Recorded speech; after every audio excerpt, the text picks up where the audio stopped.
Hey everyone, today on the Plastic Canvas we're unboxing Destinies plus some of its expansions by Lucky Duck Games.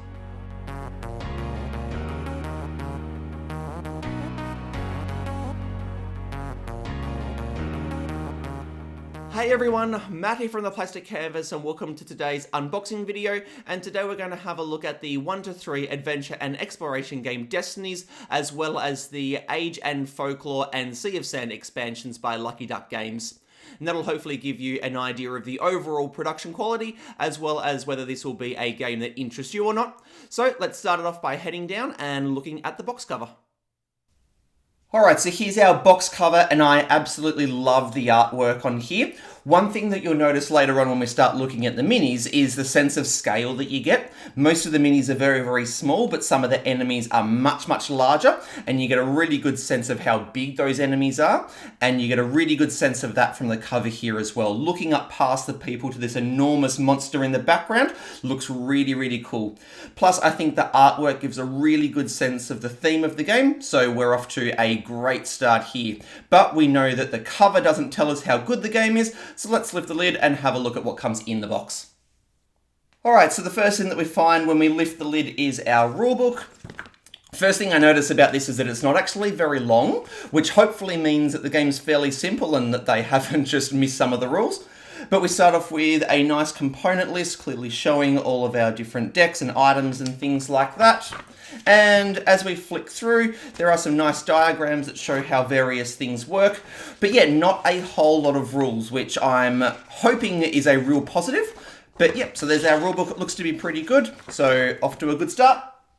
Let's get rid of this divider. And then we have our player boards, and these are all a really, really good thickness. They're really good quality, and they've got some nice recesses in there for the various tokens and experience points so that they don't slide around. Love the colors and the artwork, so yeah, those are really, really cool. And then we have some punch boards here with our tokens. We've got some coins, various tokens, different colors, so they're really easy to tell apart. Again, really good thickness like those player boards. So yeah, very, very cool. Another divider to get rid of. Here we've got our experience tokens that are simple round tokens, good thickness again. So yep, pretty cool. And then we've got some various decks. So you can see here one of our characters that I think you can play as with our QR codes. I might open this up so we can have a look at the artwork in it. Alright, so here we've got some of the characters that you can play as. So we start with the Noble, the Witch, and the Huntsman. And then we've got some various NPCs, Soldier, Nun, Woodsman, and so on. So all got different artwork. All looks really, really nice. And at the back there, we've got some text on there, so I won't flip it onto that side so that we don't give anything away, but those look really cool. And then we've got, looks to be some item decks, parchments. Another item deck there, looks to be a really good number of cards in this. There must be plenty of things to find along the way. Herbs, again, QR code on each one for you to scan and get some additional information. And now we've got our map tokens here. I might open these up as well to give you a look at these. Yeah, so here we have our location cards that as you lay them out will build the map. I'll just show you a couple of them just to give you a sense of the artwork and some of the sorts of locations that you might go visiting. There's no text on any of these. On the back of the artwork's all the same, but they are all numbered so that you know where they go. So yeah, really like the look of these. They're not thick like the player boards are. They're just thin, more like the cards, but plenty good enough for what they are. But yep, so there's our map sort of tiles, I suppose. And then we have some different kinds of dice. So we've got our main dice that we roll. These are really, really nice. Got some nice detailing on there. Good like size and, you know, good enough weight to them. And then we just have some additional dice that you can roll as well. Same sort of detailing on there, but a really, really nice purple. So that's most of our components. So now let's check out some of the minis.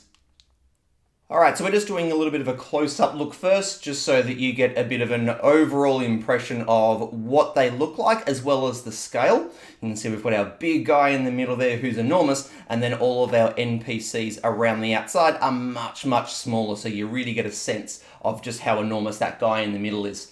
But I'm now just going to pick out some of these individually, because I am really, really impressed with these.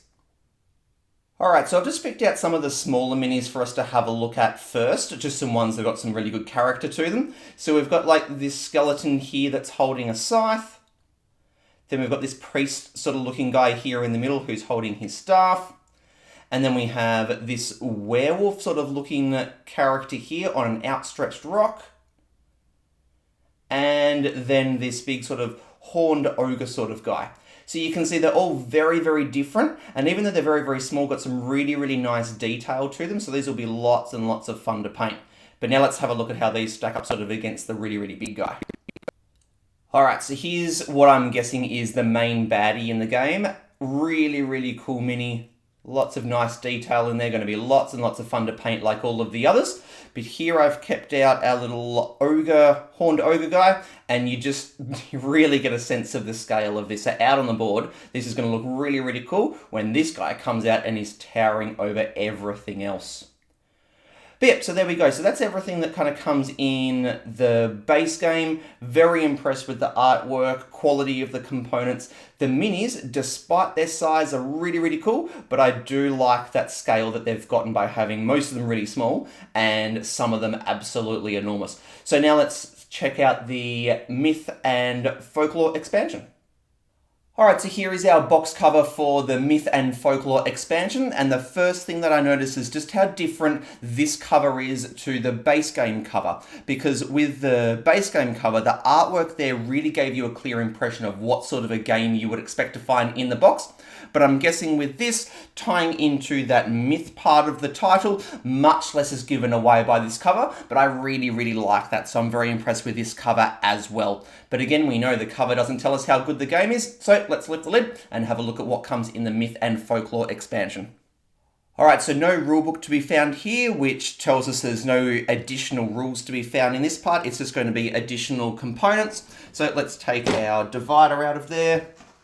I won't worry about opening these cards because you'll have seen the types of cards earlier in the video, but it looks like we have at least new NPCs. So we've got a naturalist there, and because the back of this looks like the item cards from the base game, I'm guessing that there's additional items in there as well. And it looks like we have more sort of map tiles, so additional locations to be able to visit, and there looks to be quite a few in there, so you must be able to explore many more locations. And then now we've got some of our minis. So if I have a look at this one here, looks to be a mermaid on a rock. One thing I'm really, really impressed by with these minis is just how different all of them are. They aren't just basically slightly changed versions of each other. Just pick out, I don't know, this one here. Sorry, looks to be sort of a dwarf gnome sort of character.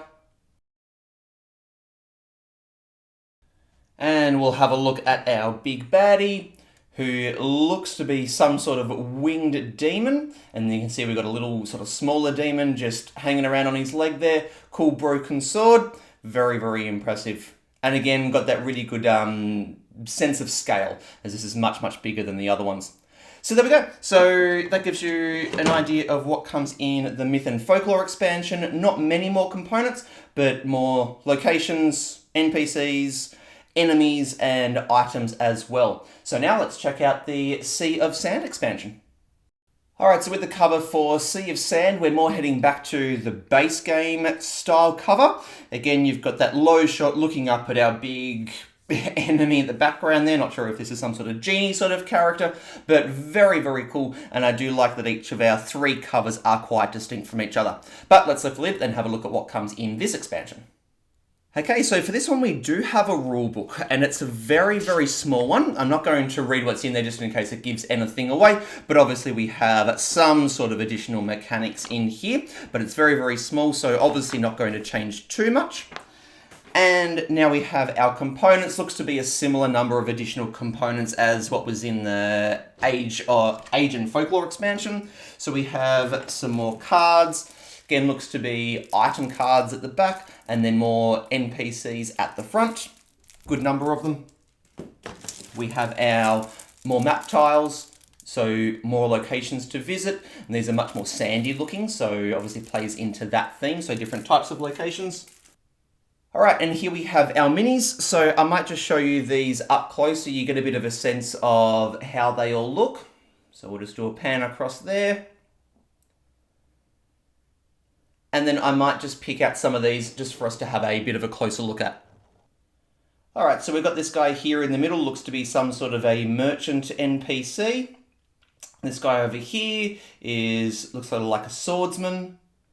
And then this one over here is like a knight, but it's got a flaming sword and looks to have flames coming up around its legs. So very, very cool, and all sort of looks to tie into that almost like Aladdin-esque type theme, with our big bad there looking to be some sort of a genie. So let's have a look at him now.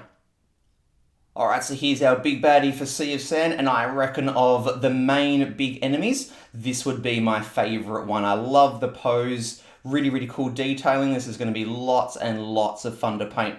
But I also hung on to one of our smaller minis, our little merchant, just so that you get that sense of the scale. And this is a thing that I think has been done really, really well in this game, is just giving that impression of just how enormous these big baddies are.